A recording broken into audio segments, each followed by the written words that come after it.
What if your bad sleep, aching joints, unstable blood sugar, faster skin aging, brain fog, and anxiety all had one overlooked thing in common? Not a drug deficiency, not a willpower problem, not just getting older, but a shortage of one amino acid your body depends on constantly, and that your grandparents got far more of than most people do today. That amino acid is glycine, and today I'm going to show you 10 signs you might be running low and exactly what to do about it. And to help us unpack why this matters so much, I want to bring in Dr.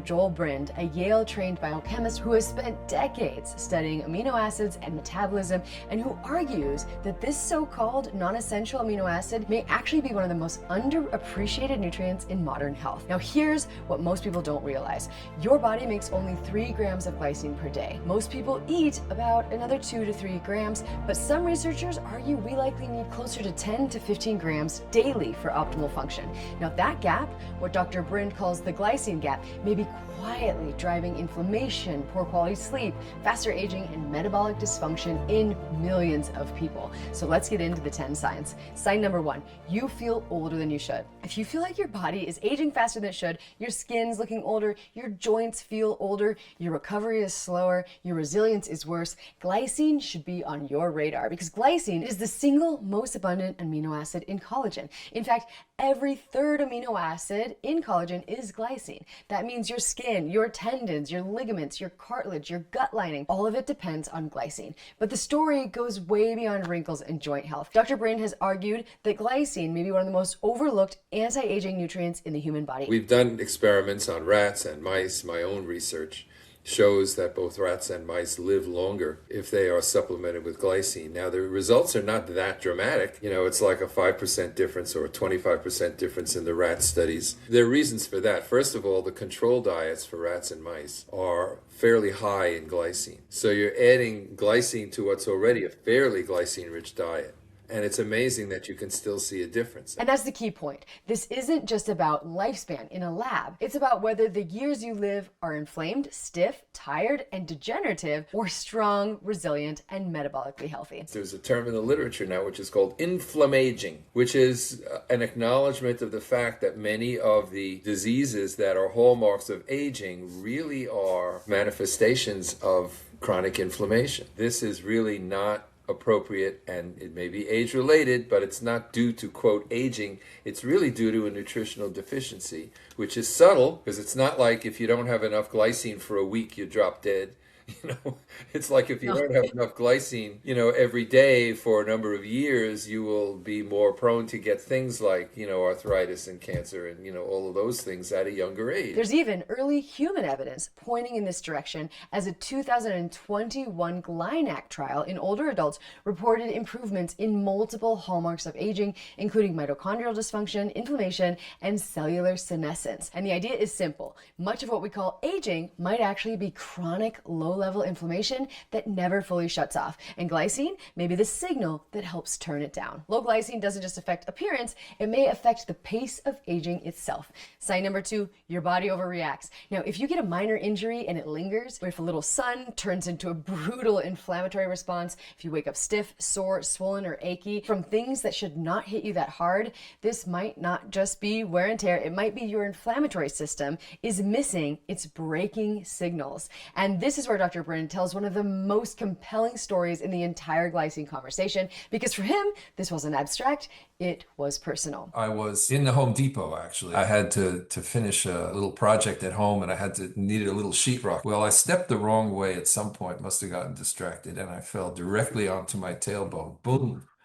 4 feet onto a concrete floor. It hurt like hell. Of course, my wife was dreaming about trips to the ER and everything like that, but it didn't seem that anything broke. The next morning, I felt absolutely 100% normal. I had this huge bruise at the bottom of my lower back to prove that this had happened, but there was no pain. There was no inflammation. So as I say, it's a trigger lock for macrophages, glycine, because these are glycine-gated chloride channels. It's actually an electrical thing. It's like an electrical switch. You flip the switch on, now the voltage between the two poles of the switch is zero, and so the light goes on. The same thing happens at the surface of the cell is like a switch. It is a switch. And these chloride ions are negatively charged. And if they are allowed to diffuse into the cell, it keeps the inside more negative, which is what prevents it from depolarizing, to keeps the switch from going on. Inflammation, after all, is not a normal response to injury. Now that's powerful because it reframes the whole issue. The problem may not be that your body can't react.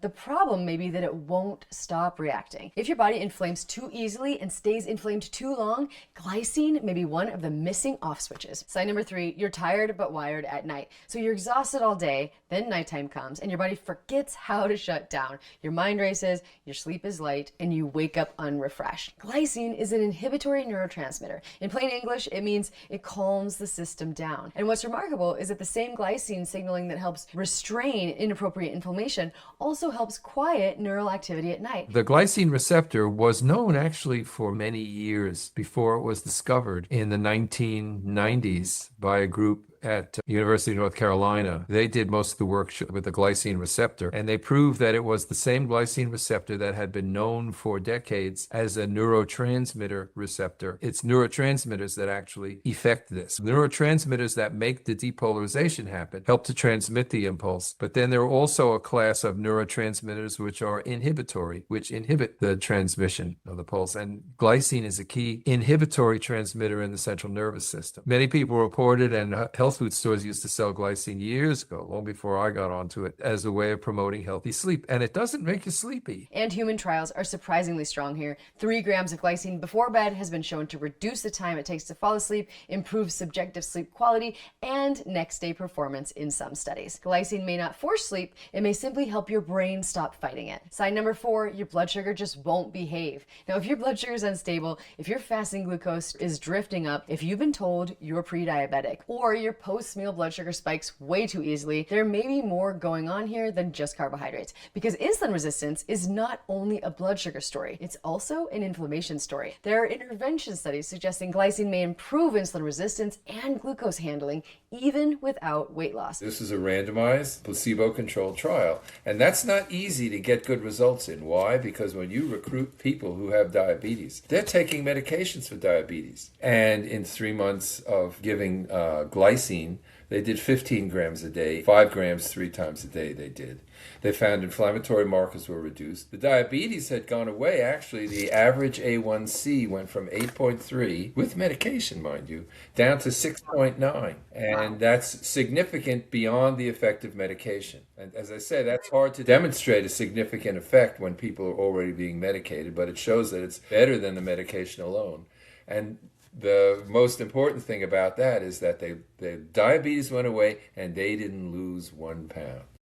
The weight stayed rock solid, exactly the same. So without losing the weight, the diabetes went away. They were back into sort of pre-diabetic territory. Why might this happen? Because fat tissue, especially abdominal fat, isn't inert. It contains immune cells called macrophages. And when inflammatory signaling stays high, insulin resistance gets worse. Now, some pediatric obesity research from Mayo Clinic has found that low glycine is among the metabolites that distinguish obese from non-obese children, which has implications for cardiometabolic risk. And clinically, this is one of the easiest places people notice a difference. If bone broth or glycine with meals visibly smooths your glucose response, that tells you something. Blood sugar problems may not just be about sugar, they may also be about missing the amino acids that help control inflammation. Sign number 5, your joints, your tendons, your skin, and your gut are paying the price. This is the one people usually know glycine for, and for good reason. Glycine makes up 25% of collagen by weight, and it has been estimated we lose 1% of the collagen in our skin every year after the age of 20. That means if glycine is low, the tissues that rely on constant collagen turnover are the first to suffer. Your skin, your tendons, your ligaments, your cartilage, your bone, and even your gut lining. But here's the part that most people miss. Joint pain is not always just a structural problem. It can also be an inflammatory problem inside the tissue itself. So glycine may matter both because it helps build the structure and because it may help control the inflammatory environment surrounding that structure. I think particularly muscle recovery, when you use your muscles and they're sore the next day, that's intramuscular inflammation. I remember when I was in my 30s, it was getting to be a chore to be shoveling snow. And then by the time I got into my 50s and 60s, it wasn't a chore anymore. anymore. This is a huge shift in perspective because it suggests glycine deficiency doesn't just make tissues weaker, it may also make them more reactive. Sign number 6, you feel overstimulated, anxious, or low. Now, this is one of the most exciting areas of glycine research because glycine is not just structural, it's deeply neuroactive. Now, there's new emerging research that glycine-related signaling may affect stress circuits in the brain in ways that matter for depression and anxiety. And even before newer receptor findings, we already knew something important. The brain has its own immune cells called microglia. And when microglia become overactivated, the result can affect mood, cognition, neuroinflammation, and long-term brain health. So the same glycine story we've been telling all episodes, calm the overreaction, may apply in the brain too. And this is where glycine stops looking like a simple collagen nutrient and starts looking like a neuroregulatory one. Microglia are the macrophages, the first responders of the immune system that are resident in the brain. And so that's why glycine deficiency is implicated in degenerative diseases like Parkinson's and Alzheimer's and so on. And that matters a lot because a lot of people feel overstimulated right now as their baseline. If your nervous system feels stuck in overdrive, glycine may be part of the missing brake system. Sign number 7, you eat a lot of meat, but you're still inflamed. Now, this one surprises almost everyone because people hear glycine deficiency and assume it must affect vegans or people who don't eat enough protein. But in some cases, the opposite may be true. You can eat a very high protein diet and still create a glycine deficiency, especially if nearly all of that meat is muscle meat. Steak, chicken breast, lean ground beef, turkey, filet, because traditional diets don't just include muscle. They also include skin, tendons, cartilage, broth, bones, shanks, oxtail, stew meat, connective tissue. Now, our ancestors didn't just eat the premium cuts. They ate the whole animal. For some reason, the meat eaters who had more of every amino acid because they had a much higher protein content in the diet, a much higher protein intake, guess what? They had the least amount of glycine in their blood. And guess who had the most glycine in their blood? The vegans. When they do the animal proteins, they throw out the bones and the connective tissues. But when you eat the whole animal, you don't get those effects of glycine deficiency, more inflammation, more heart disease, more cancer, and earlier demise because you have the whole protein in there. The issue isn't meat itself. The issue is eating modern meat in an historically unnatural way. Why is inflammation worse now than it was for previous generations? Because previous generations, they used to throw the bones in the soup instead of the trash. And also, the meats, grass-fed beef and so on, has a lot more collagen in the muscle. Now the amino acid differences between muscle and bone are really exacerbated because, the cattle are just fattened up on feedlots with the corn and soybean meal, and there's very little collagen even in the muscle meat. And we eat more than we ever have before, more and more methionine, less and less glycine, more and more we have this amino acid imbalance, which is in large measure making us sick and die sooner than we should. It's not that meat is the problem, it's that we stripped out the glycine-rich parts that used to balance it. And conventionally raised meat may make things worse because collagen content can differ depending on how that animal was raised and which cuts you're eating. So you can eat more protein than ever and still be missing the amino acid that used to come bundled with it. Sign number 8 is your cardiovascular system might be silently inflaming because glycine may also matter for vascular inflammation, platelet behavior, and the way the body handles micro injury inside the blood vessels. Now, this is one of the mechanisms that sounds simple, but the implications are huge. Dr. Brind makes a striking statement here. Glycine may help explain not just inflammation in general, but why vascular damage turns into plaque in the first place. Glycine is also anticoagulant. There are some things now, it's a big deal to say different things. Make your platelets aggregate. Actually, glycine is your body's natural blood thinner. It has the same glycine receptors on platelets. And instead of being a trigger lock to prevent them from causing inflammation, what it does to the platelets, it prevents aggregation. That idea is powerful because it ties together inflammation, endothelial stress, and healing quality. With enough glycine, the body may be better able and equipped to resolve the micro damage quietly. Without enough, that repair process may become inflamed, messy, and even chronic. Blood circulation is going to give you micro injuries, especially around branch points. Wherever there are branch points, high pressure branch points, you get turbulence. And wherever you get turbulence, you're going to get micro injuries. So what? If they just heal, that's normal, right?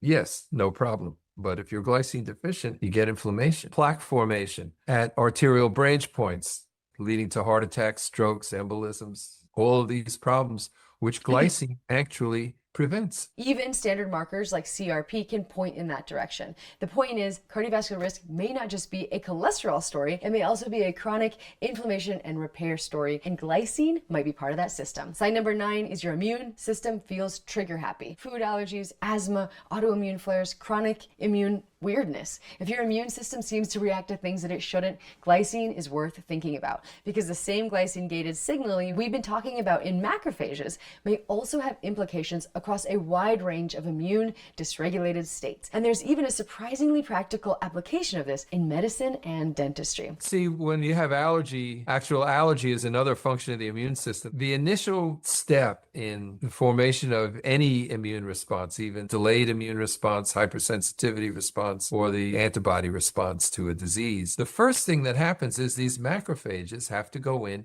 and gobble up whatever it is they're going to react to. They gobble it up like little amoebas. They go around, they gobble it up. That's the first response. What glycine does, it prevents the activation of these macrophages. Yeah. So it goes back to the initial glycine receptor trigger lock phenomenon, the way that it works, I think, in the whole milk allergy thing. Now, what's remarkable is that this is not just rhetorical. There are experimental models showing that glycine signaling can directly affect the allergic response. There was a study that came out, I think only a year or two ago, only in abstract form, where they were using, in terms of treating implants, dental implants, to keep them clean and to keep them from gum infections around them and so on. They actually have micronized glycine powder that they will actually spray in, because that will keep everything from reacting. It'll prevent inflammation. And that's known now in the heart disease field. They know that if you have a lot of periodontitis, dental infections, that sort of thing, they think it's a way that some of these bacteria may get into the heart and cause endocarditis. I'm not so sure if it's really infection or it's really just inflammation and a glycine deficiency that's manifesting. If it's making a mess in your gums and teeth, why isn't it doing the same, maybe doing the same thing with blood circulation in your pericardium?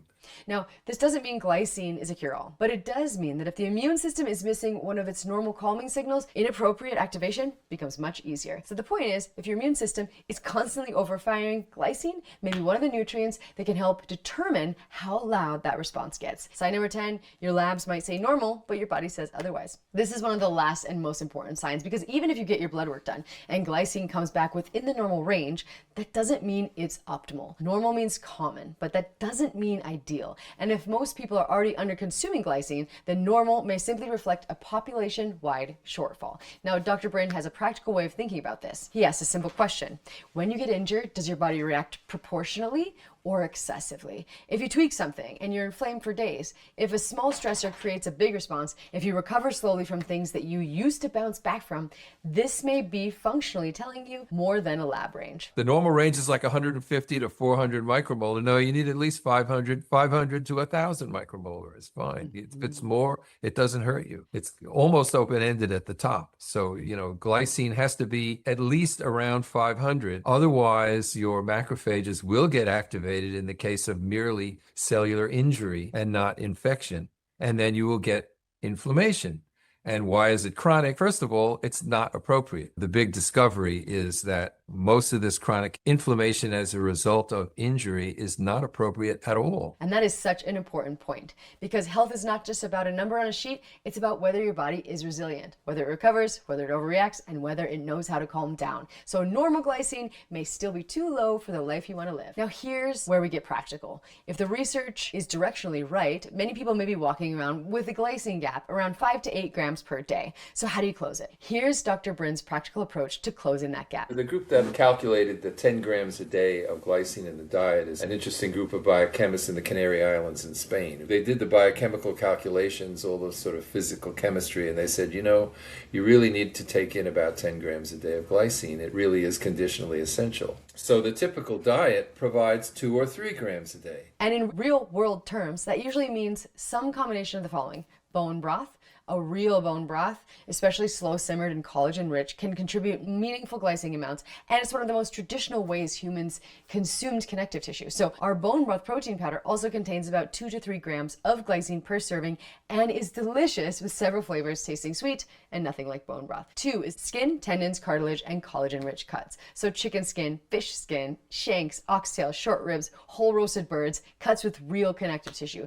These are the parts traditional diets prized and and modern diets often discard. 3 is gelatin and even collagen supplementation. Gelatin is a practical way to increase glycine intake, and many people find it especially useful in the evening. 4 is glycine-containing supplements. Now, if food alone isn't enough, straight glycine powder, gelatin, collagen, or even forms of magnesium like magnesium glycinate can also help fill that gap. Sweetamine is an easy, cheap, and tasty way to get it. It's got 8 grams of glycine in every packet because it's a bulk nutrient. It's not like a vitamin, a micronutrient that you need micrograms or milligrams of every day. You need grams of it every day. And so that's why I made it like a sweetener. The bigger point is, if all you ever eat is boneless, skinless, ultra-trimmed muscle meat, you're eating in a way that is historically abnormal. And glycine may be one of the nutrients that disappeared when you started doing that. So here's what I want you to take away from this. Maybe some of what we've been calling aging isn't just aging. Maybe some of what we've been calling inflammation isn't inevitable. And maybe some of what we've been calling bad sleep, fragile joints, unstable blood sugar, anxiety, poor recovery, and accelerated wear and tear is at least in part a nutrient shortage. A shortage of the amino acid that helps us build collagen, calm inflammation, support sleep, regulate metabolism, and balance high methionine diets for generations. So glycine is not a miracle, but it might be a missing piece. So if bad sleep, chronic inflammation, joint pain, blood sugar instability, or nervous system overload is part of your story, it might be one of the smartest places to look. So I'm Dr. Autumn Smith, this is Rethink Health, and if this shifted how you think about glycine, like the video and subscribe and drop a comment below. Which of the 10 signs sounds most like you? And if you know someone dealing with bad sleep, chronic aches, inflammation, or blood sugar swings, send this video right to them because they might be missing the same thing. Thanks for watching.